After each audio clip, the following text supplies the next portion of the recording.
Welcome to Section 420, Talkin Yankees. Well, the 2022 baseball season is finally over, so that now brings us officially into the off-season. So welcome to the first off-season episode of Section 420, Talkin Yankees, as we bridge our way to the 2023 season. Of course, the season ended with the Houston Astros defeating the Philadelphia Phillies in 6 games. I'm not going to congratulate the Astros, just tell you they won, as you all know. Kind of get that a little bit, but of course we're going to focus on this episode, the press conference not too long ago of Brian Cashman and Aaron Boone, who, there was some speculation just the way the Yankees kind of got wiped out there by the Astros, getting swept. Possibly would they not be back for next season? Well, it turns out they are going to be back, but of course they had to face the press. And I'll kind of just point out the few interesting points, questions and things that came out of those 2 press conferences. Again, Boone and Cashman did them back-to-back. Plus, we'll get into some Yankee news. Of course, a lot of Yankees hitting the free agency market already. Of course, Aaron Judge, we all knew that was happening. But it's kind of go over the ones that, are going to be free agents and, which ones maybe they should consider bringing back, as well as just go over some Yankee awards got handed out. So, some good news in Yankee lands. A couple of Yankees got some gold gloves. So go into that as well. But before we do, make sure you subscribe to the podcast. So even though you're watching this episode, there's a lot more out there, a lot more content, and it's only for podcast subscribers. So Section 420 Talkin Yankees, and we'll get all the good stuff, the free agency with Aaron Judge and the others, bring up the young guys, some Yankee news, trades, all that stuff, all the, great Yankees content. You have to be a podcast subscriber to get it, so make sure you subscribe to the podcast. So I'm not going to spend too much time on the World Series itself because it doesn't really involve the Yankees, but I figure one kind of interesting thing about it, again, because we all want to complain about the Yankees, is the way they looked overmatched against Houston. Again, they got swept, but kind of look how the Phillies lost the last 3 games. Of course, again, they were up early in the series, and you thought maybe they could, kind of shock the Astros there. You kind of figured out overall, though, the way the Astros, meticulously, especially with the bullpen, was going to eventually win out against them. But again, the Phillies kind of gave you a little bit there, a little jolt at, hey, maybe they can knock them off. But you look at the last 3 games, the way they lost. Well, Verlander, who had a bad game 1, and again, throughout the whole postseason, did not really look like himself, finally found himself, had an effective game 4 performance, again, with the Phillies up 2-1, ties the series at that point, and again, had a strong performance. The Phillies win that game 3-2. So you look at that 3-2 score, does that sound familiar to you? I mean, pretty much the Yankees, in like 3 out of the 4 games they lost, they were pretty much close scores there. So, not only did they do that to the Yankees, but you see how they did that also to the Phillies, come back right after that for game 5 and pitch a combined team no-hitter against them. Again, when did you hear that before? They did the same thing to the New York Yankees during the regular season. And of course, they bring it back to Houston for game 6, where, I guess, yes, it was tied 1-1 for a while, but then, of course, the big 3-run home run puts it away 4-1, and of course they end up winning that game. So again, the Phillies only score 1 run in that game. So you look at scoring 2 runs, getting a no hit, and then only scoring 1 run. So so as much as you want to complain about the Yankees and probably want to fire Aaron Boone, you want to get rid of Cashman, just look what happened to the Phillies. We're supposed to be, hey, the young exciting team, and they got young players. Look at this and stuff. Well, they also got shut down by the Houston Astros. So it can happen to everybody. So just a little footnote there. As for the Yankees themselves, of course, I kind of mentioned that, in the podcast that I kind of felt that Hal would retain both of them. A couple of reasons. I mean, we saw this last season, and when the Yankees were really struggling with offense, really Hal came out and said, hey, it's the players. And he gave both Cashman and Boone a vote of confidence there. And you kind of figured he's more of a managerial type of backer than actually the players. So you kind of figured it'd be the same situation in here, where they say, look, the Yankees, our big guys didn't hit. Judge didn't really have a good series against the Astros. Stanton had a couple of hits there, but he didn't look like a force to be reckoned with. So, I think they would blame the players. And of course, Donaldson was like a dead corpse. And of course, we'll get into that, was made in the press conference there. So I kind of figured Hal would retain him. And then supposedly Hal did phone Boone from down in Florida, kind of let him know, no, we are going to retain you. And of course, Cashman actually gave the big press conference with his contract expired. So just, think of that for a moment. His contract's expired, but now he's giving this end of the year sort of press conference there. So he's basically technically working for free. So just to go shows the relationship there, that if that's going to be the case, then you just know that he's pretty much, you knew he was going to be back. And this shows you the deep-rooted relationship between Cashman and the Yankee organization. And he's been there since pretty much the 80s. So now you're looking at almost across 4 decades. So, as much as people will say, hey, it's time for a change, stuff like that, it was going to take something really tremendously bad to go wrong for Hal not to want to retain Cashman, because at the end of the day, it is a 99-win team. And if you look at Aaron Boone himself, again, his first 4 years as a Yankee manager there, twice reaching 100 wins. This year was 99 wins, again making the playoffs pretty much every season there. So it's a hard case to say that this guy, is not worthy of coming back. So you kind of knew they were going to come back, even though a lot of fans were calling for the heads. So, but of course they had to face the music with the press conference, and that's what we'll kind of break down with each of them. So first came out Aaron Boone, and as you would expect, he pretty much he didn't get too much into the injuries, but he kind of pretty much he pretty much defended the players there. I mean, as you know, he pretty much had their back. Now, what were the interesting points out of what he had to say? Pretty much, they asked him about Kiner Falefa. He pretty much, didn't throw him on the bus there. And you can see how the way the press would answer these questions. They were asking him about Donaldson. They were asking him about Kiner Falefa.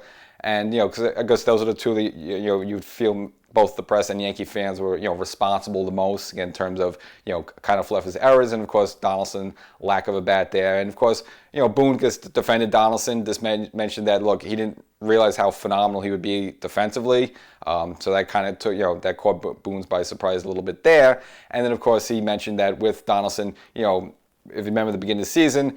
Didn't start on time because there was the lockout. So again, a lot of players, including Donaldson, veterans, didn't have their proper spring training. I think this is a little bit of an excuse machine, but nevertheless, kind of mentioned that, well, since Donaldson didn't have a full spring training, he kind of never got on board this season with his bat, and even though he would have a couple of good games, you'd think, all right, he's going to get going, and he would kind of fall back in his doldrums. So he kind of used that as the excuse. Again, I guess again, Boone is kind of defending his player there because Yankees are still stuck with Donaldson for one more season. So what other choice are you going to say there other than saying great things about him? And then of course after that came Cashman, who obviously all the questions are going to be about Aaron Judge, and of course they expressed very interested in keeping Judge there. Obviously a couple of people, including Sweeney Murray, tried to get him to give some numbers, or give some years. Because Cashman, way too early in the game, wasn't playing his hand there. But of course mentioned that, yes, they would like to retain Judge as well. He also mentioned that they would like to retain Anthony Rizzo. Now, at the time of the conference, Rizzo had not opted out of his contract. Again, Rizzo was on technically a 2-year deal, but he could opt out after the first year. So he had the first year this year, and then after this, he could have... Yankees could have utilized that option, which would have gave him $16 million for 1 year. But again, after the numbers he put up, again he gave the Yankees some great defense, hit 31 home runs there. It was probably the Yankees' at least best, most consistent play, at least during the postseason run there. Again with the walks he took, and at least being valuable in that way.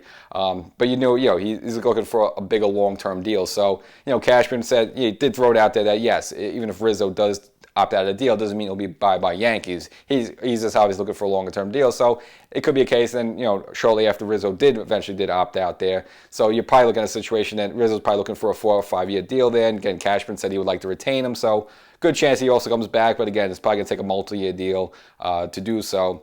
And another interesting note from that press conference as well, regarding Cashman, a little, I found it interesting that he mentioned with Matt Carpenter. Now, remember the last series of the regular season was down in Texas there, and that's ultimately where Judge hit the 62nd home run. Well, they said Carpenter would have been available for that series, but then Carpenter elected to actually go to the alternate site because he figured, well, if he plays in any of those games, he's just going to get a very limited amount of bats. He actually wanted to get more at-bats. Well, the only way to get more at-bats is working with the team in the spring training complex there. So that's why he was kind of delayed coming back a little bit. So he was ready for that Texas series, but he figured, look, let me get some more live hitting, which was actually a smart idea. So that's why, it was kind of that delay of getting Carpenter back. But nevertheless, even with the extra, swings there, it didn't really help Carpenter much. Again, he was kind of a strikeout machine. Just had that one hit there in like Game 3 where the Yankees are down like 5-0 there. But nevertheless, those are the two. Pretty much those are kind of the key points. Again, from the press conference. Again, this is all a matter now of Aaron Judge. I just kind of have a feeling that it's just the more and more. That's what you're seeing from Judge. Obviously, I think his wife ran in the New York Marathon. Giancarlo Stanton was there. They're all very casual about him coming back. So.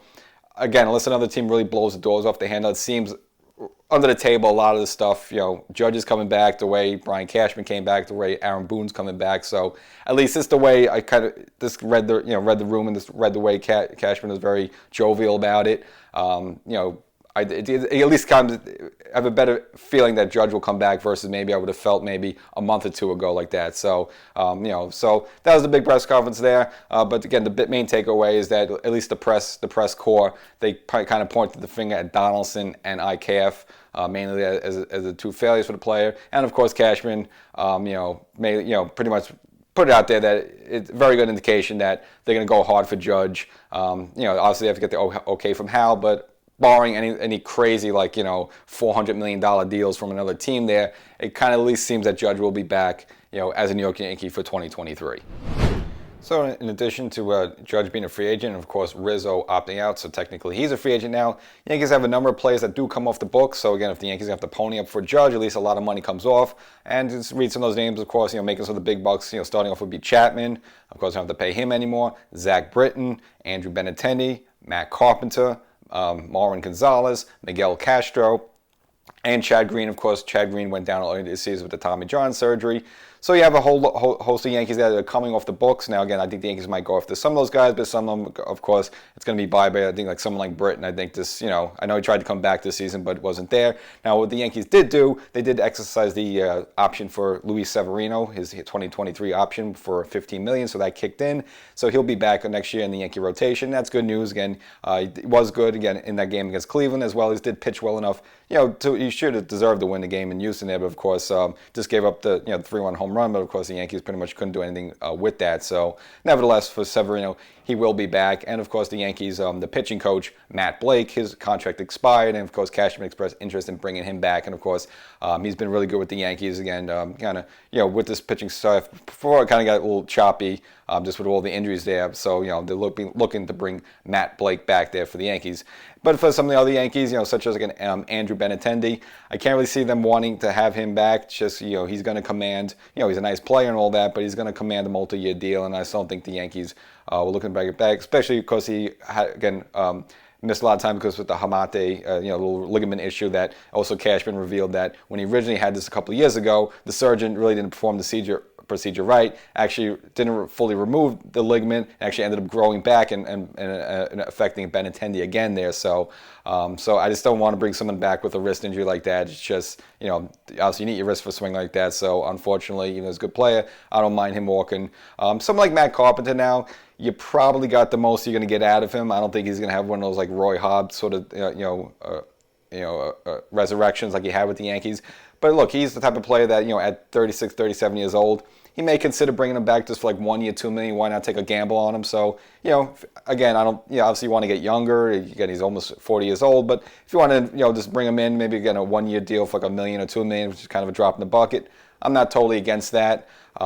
As for some other players like a Chad Green, for example, I liked him as all these years as a Yankee, but I still don't like someone coming back from Tommy John surgery. Again, because it could still just take a while to rehab and to fully get his strength back. And this is, the Yankees don't need another question mark there. So I would almost say, unfortunately, I liked Chad Green. I would say goodbye there. Of course, Chapman's gone, Britton's gone from there, Miguel Castro, whatever's like that. And of course, I mentioned the utility player Marwin Gonzalez again. I don't know. I guess you can play multiple positions, but you can also get another guy to do that. So, the only really guy I would like to really like to have back out of all of them, of course, would be Anthony Rizzo. Just he just fits the team like the glove. You like the left-handed first baseman there, and it's just it seems like he was just born to be a Yankee. So of all of them, I like to have him back, and of course, you always want Mr. Judge back because he's the whole team practically. And the Yankees have to be concerned with DJ LeMahieu. Obviously, as we all know, that he wasn't available for the playoff run there, with a number of injuries, but of course mainly first was originally supposed to be like a fractured toe. Then they realized it was actually not just a fractured toe. It was actually a hairline fracture from the foot, and now it's a fractured foot. Well, Cashman also in that press conference revealed that they really haven't found the solution for him yet, so they're kind of deciding on whether they want to go with surgery or if they wanted some sort of off-season treatment, or I guess non-surgical. Supposedly spoke to like 3 different specialists, and they still haven't found an answer with that. But now you have a situation where obviously DJ LeMahieu, of course he'll be back next year, but of course it's going to be another year like this year where, like, all right, he'll be a better version of himself than he was maybe in 2021, but he's not going to be the full DJ LeMahieu we remember back in 2018, 2019 when, like, again, he was like, other than Judge, maybe the best player on the team. So it's kind of a concerning situation for the Yankees because, he's 34 years old. You have him under contract for another 3 or 4 seasons, and it's just kind of like, even though you kind of like the guy, he can never stay healthy. And again, he wasn't available for the final game in 2021. Wasn't available for the kind of the playoffs this run, and you kind of need that guy. And it's kind of one of the questions that the reporter asked with Cashman is like, hey, can your team be more of a contact hitting team versus a home run hitting team? When he's like, well, I tried. We have a couple of guys that were contact type hitters, mainly DJ LeMahieu, but he's hurt, not available. We bring in Benintendi, and of course he has his wrist injury. So like Cashman has tried to be more of a contact hitting team. It's just these guys just went down. So yeah, we'll see what happens as we goes with that. Surgery might be the best thing, but again, maybe that might hamper him, start of 2023. And you just don't like these kind of, well, we're going to do some other treatment stuff, treatment. It's like it seems like the injuries is going to be there for the whole season. So something concerted with the Yankees. So if you look at DJ with his injuries, Aaron Hicks, of course, he's just a body loaded of injuries, and of course you look at the ineffectiveness and this kind of, the way this Donaldson looked like he really aged a lot this season. Those are just three guys there making some significant money and kind of taking up roster spots, and they're not exactly very tradable. Not that I would consider really trading DJ at this point. You'd like to still give him a go there, but there's like the three guys kind of weighing down the rest of this roster. But what you do like, at least you have a couple of young guys like an Oswaldo Cabrera kind of balance that out a little bit. But again, the Yankees kind of carrying around, I don't want to call them dead weight a little bit, but again, kind of, mid-30 players there and making a lot of money and can't even stay on the field. But there was some good news for DJ LeMahieu, at least on an individual level. He was awarded the 2022 Rawlings Gold Glove for what a new thing they introduced called the utility player. So, you have players like DJ LeMahieu who can play multiple positions, and he kind of excels at a number of them. So, for the first time again, he's the first, American League recipient of this Gold Glove award for a utility player. Now, it's his fourth Gold Glove overall, but his first in the American League. Again, he kind of played a few years in Colorado before the Yankees signed him to a two-year deal originally. And of LeMahieu, of course, playing some part-time, whether it's third base, second base, first base. So, since he's not really at one position, he excelled at a bunch, so they kind of gave it to him there. I don't totally love or hate the idea one way or another. I just kind of like have this, one glove per position, that's it. Now you kind of mix in new things there and just trying to get more players involved. Same like they do with the playoffs, they try to get more teams involved. So, again, not in love with him, not hate it, but again, I think it is good to recognize DJ because maybe in some years past he's been overlooked just because, for whatever reason. But so at least this now he's able to sort of carve himself a little niche there and has a Gold Glove. So congratulations from there. And of course, also joining him, Jose Trevino, a catcher for the Yankees, also with a Gold Glove. So the Yankees with two Gold Glovers. It's the first time since 2012, I think, when Teixeira and Cano did it. Last time two Yankees got a Gold Glove, and of course Trevino kind of came out of nowhere this season. Kind of last minute before Cashman brought him aboard. Again, that trade for Albert Abreu turned out to be great because Trevino not only of course a Gold Glove catcher, but made the All-Star team for the Yankees now. Even Boone mentioned it a little bit in the press conference. Trevino did sort of break down towards the end of the season a little bit. So again, had a good, really, beginning of the middle of the season, kind of an instrumental part of a lot of big rallies. They got a lot of big key hits, but toward the end of the season, they wasn't hitting as much. And of course, in the postseason, really gave the Yankees nothing except I think like a sacrifice fly in one of those games. Other than that, really didn't contribute much to the bat. But of course, Boone kind of indicated that he probably was beat up a little bit. So not to make excuses for him, but again, not the great end of the season. But of course, to say now, congratulations to both those guys, Gold Glove winners. And again, if you just whatever you want to say about Cashman, again, that's a guy that he just found that no one would have expected anything out of, and he gets an All-Star caliber year out of him. So again, a little notch in the hat for Cashman there. And I guess since awards are being handed out, might as well mention a local guy, a Fordham guy, Greg Weiss, who the Yankees called up from AAA again towards the end of the year when they were having some bullpen issues when Clay Holmes was going down. And of course, King went down before that. So Greg Weiss was awarded the AAA pitcher and reliever of the year for the International League. So you want to say congratulations to him. Then he had a cup of coffee, made through an inning, a frame or two in the playoffs, but other than that, it wasn't much of a factor there. But of course, the Yankees bought him up because he was a closer for the AAA team, so maybe he's part of the Yankees' plans for the future. Not to the fact that some players like Chad Green are probably not coming back, Britton's probably not coming back, and of course, we all know Chapman ain't coming back at all. Now, of course, free agents out there, and it's the other team across the river, but of course it is worth mentioning because it would have some ramifications on the Yankees more or less. The Mets moved fast to lock up Edward Diaz, who had, a phenomenal season for them, to a tune of 5 years, $102 million. So again, he becomes right now the highest paid closer, in the history of baseball right now. So, and it's a 5-year deal, so the Mets hold on to him. He's someone, again, who, if he was going to be out there, maybe the Yankees would want to, take a look at. Again, had a kind of breakout year in 2022. Fortunately, didn't end that well for him. I think once they started the whole trumpet thing, and even Seinfeld didn't like it, kind of flat out. But nevertheless, he cashes in. Now, very interesting. Also, someone who opted out, a big name, is Jacob deGrom for the Mets. Now, we all knew he kind of was going to do that. Now it's going to be, puts the Mets in an interesting position. Now, I don't think the Yankees should sniff him at all. Again, when he's healthy throwing, he's probably no one better than in the game, but he's just hurt way too often. So even though he's still relatively young, and again, imagine having him and Cole and Luis Severino, you kind of like, and Nestor Cortez, and even if you don't bring back Tyone, still just those four alone, be very, very, almost guarantee yourself getting into the World Series there. But again, we haven't seen deGrom be healthy for a long enough time, so I would not make that commitment, especially if you're also trying to bring back Judge as well. Again, there's only so many bucks to go around. But again, interesting to know that deGrom, did opt out, so technically he is out there. And all across baseball, there's going to be a plethora of talent out there, just the way that things, contracts ran out. I guess, there's a bunch of names, but I guess probably the three of the biggest ones will be pitchers, Justin Verlander and Clayton Kershaw, and position player would be Carlos Correa, who, again, supposedly the Yankees might have been kicking the tires on him last offseason. Signs that kind of 3-year deal with the Minnesota Twins, but of course, he was going to opt out after the first year, and he did just that. Now, I don't think, let's just first, talk about Correa. I don't think the Yankees would be interested in that, because also in the press conference, Cashman kind of mentioned how, IKF was basically a placeholder. So I think the whole idea is full system goal for Volpe when he's ready to come up as a shortstop there. So, again, I kind of see as IKF as the placeholder until he comes up. So I don't think you're looking to spend a boatload of money on Correa if that's the case. And when you looked at two other pitchers, of course, Justin Verlander, I know he's the ageless wonder, but you could see a situation if he would come to New York, he would just be like how Scherzer ended up with the Mets at the beginning of the 2022 season there. So that's probably when he would finally show his age, as soon as he puts on that Yankees pinstripe. So I know even though he's still great, he's still top of the game, he'll probably end up going back to Houston again just because they just won the World Series. So why not? Maybe he signs like a 1-year deal just because he's up there in age, so maybe wants to take it 1 year at a time. So he probably most likely goes back to Houston. And you look at Clayton Kershaw, if you get a reasonable deal, I wouldn't mind kicking the tires on him. Obviously, he's not what he used to be, but a left-hander,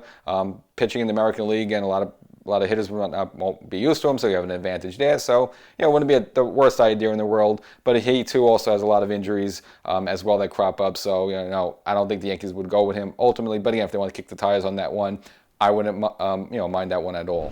So, of course, the Yankees, their main concern is going to be Aaron Judge, and of course that has to be the top priority mission for them. Try to retain him. Not just could he put up amazing stats with the 62 home runs, but he pretty much was this Yankee offense. I mean, without him this season, there might have been only a couple of games over 500, just the way he carried his team the whole year. So it's not only the home runs, but of course it's the way, getting the home runs at the right time, and a lot of big clutch hits, throughout the rest of the season. So without him next season, it's going to be awfully tough to kind of fill those shoes. You're almost going to need like 3 or 4 players playing at a very high level to, again, replicate what he was able to provide the team. And of course, someone like Giancarlo Stanton, who, he looked like he did get his home runs and all that, but still he missed a lot of time. He wasn't there. I mean, Judge was the consistent thumper throughout the whole season there. So the Yankees are, again, going to try to bring him back. But of course, the speculation of, someone else could woo him elsewhere. Now, again, the big, number one team they say that is going to be the San Francisco Giants, because again, Judge was out there in California. He grew up being a Giants fan. So they would be the one to try to woo him back. And you hear all these rumors that they're going to do whatever it takes to sign him. But I'm not really sure if Judge, they would be a good fit for Judge and vice versa. I mean, if you look at the Giants, they finished this season 500 at 81 and 81, third place team. They were looking up 30 games behind the Los Angeles Dodgers, who again had an incredible season, finishing with 111 wins. And of course, they finished 8 games behind the San Diego Padres, and the Padres are only going to be better next season. Again, the Padres now not only have Machado, but of course made the trade, have Juan Soto for at least next season, and of course he's going to be arbitration eligible after that. So almost 2 more years of Soto. So now, if you're the Giants and you're looking to make a big splash, you're going to have to make a number of moves, because just Aaron Judge is not going to be good enough. Not even good enough to maybe get past second place there. So would you want to make a commitment to some guy for like 6-7 years where, all right, it's going to take you at least 3 more years to like build up that team where then they could compete with the Dodgers? So by that time, great, you have Judge in, but Judge at that point would be 33, 34 at that point, and then I just don't think it makes sense for them. I don't know if they're ready yet. Now, I can't say I know the Giants, AAA system, if they, if they have a bunch of prospects already that, if we just sign Judge and maybe 1 or 2 other big name players, and then we got these prospects coming up, and then we could just, take a bunch of teams by surprise. Let's go that way. That's possible, but it just doesn't see the Giants, again, as they're pretty much a 500 team this year, is set up to really be good for the next couple of years. Even if they do sign Judge, it'll be, all right, great, he's out there, bringing fans into the stands. I'm sure he'll hit a lot of home runs in that park. Whoa, cool, it goes in the water and all that stuff. But if you're not winning ball games, why are you making that big investment? So I'm not so sure that the Giants are looking to bring Judge on. So again, that would only be good news for the Yankees. Now, what I could see is maybe the Dodgers, just because, again, they have a ton of money. They always have no problem in just having a plethora of talent up there. So I think maybe the Yankees, biggest rival there would be the Dodgers, just because they could afford him. I think California, they would just embrace Judge. I think it's a good fit for him out there and all that. So I'd actually be more worried about the Dodgers than I would with the Giants. But again, overall, as I mentioned early in the episode, I just have a feeling just the way the body language from Judge, as well as the body language from Boone and the body language from Cashman, that barring some crazy deal that gets offered from another team, very likely it looks like the Yankees are going to, be able to retain him, because I just don't know where he makes sense for anywhere else other than, again, maybe the Dodgers there just because they have the money and the platform and, it would make sense for them. Other than that, it doesn't really make as much sense for the Giants, who are just not ready to make, a serious run yet. And why are you going to spend money on a guy to have him sit around for a few years to do nothing? It just doesn't make sense. And of course, our friend from steroids past, Jose Canseco, wanted to weigh in on the situation, mainly telling Judge, don't even bother going back to New York. This is the way they booed you. Now, I understand a couple of angles of this one, because yes, the Yankee fans were a little too rambunctious there in booing Aaron Judge, who gave you this incredible season. But again, I think a player like Canseco doesn't really understand, the type of booing. There's all types of booing. There's the booing he gave for A-Rod, where he just, you're a bum, you should be better than this. That's kind of like what Judge got a little bit. Then you have the booing for someone like Kyle Farnsworth, who just is terrible and the fans hate him. So, Judge got some boos, but he didn't get the Farnsworth boos. He got a little bit more of the, Alex Rodriguez boos, but not as fierce as Rodriguez, because again, half the Yankee fans hated A-Rod, even though he was playing for a team, which I never understand. But again, we've seen some great Yankee players like even Mariano Rivera get booed. Even Jeter one season had a bad start to the year, started off like 3 for 23 or some crazy thing like that. He heard some boos. So every Yankee great gets some boos along the way. So I think Judge understands that, and I think it's going to come down to money, not whether someone booed him or not. That's going to be the main determining factor. And for Canseco, is just trying to cause some trouble there. But again, I think Aaron Judge knows better. Again, there's all different types of boos. It was just more tough love than that, and I'm sure, again, Judge understands that. Well, one player we know didn't use steroids, Don Mattingly, might finally have a shot at the Hall of Fame after all. Of course, was on the ballot for a number of years, didn't get voted in the traditional way. But of course, baseball with that Veterans Committee, where voted in players like Harold Baines, for example, they kind of rejumbled that around. It's now the Baseball Hall of Fame Contemporary Era ballot. And not only is Don Mattingly on it, but some other possible steroid users. That, of course, not Don Mattingly, but Barry Bonds, Roger Clemens, and of course a nut like Curt Schilling. So they'll have an opportunity to get voted in there by a Veterans Committee. Still think Donnie has enough stats to get there, but at least he will have an opportunity. But of course, since there's been nothing tainted with Don Mattingly in terms of him using anything, at least he would probably have a better shot than someone like a Roger Clemens or maybe a Barry Bonds. But ultimately, even someone like Barry Bonds and Clemens, I know they've dabbled and there's a lot of allegations to get them. I do think they deserve a shot, so I think they would get in, actually. Don Mattingly, maybe possibly there. Again, he always used the Kirby Puckett argument with him, but overall, I just don't think he has enough stats there so far. Unfortunately, Don Mattingly, he's just still going to be that player who just missed it and came a little bit short there, but of course, he would have an opportunity, so let's see how he gets voted or not voted.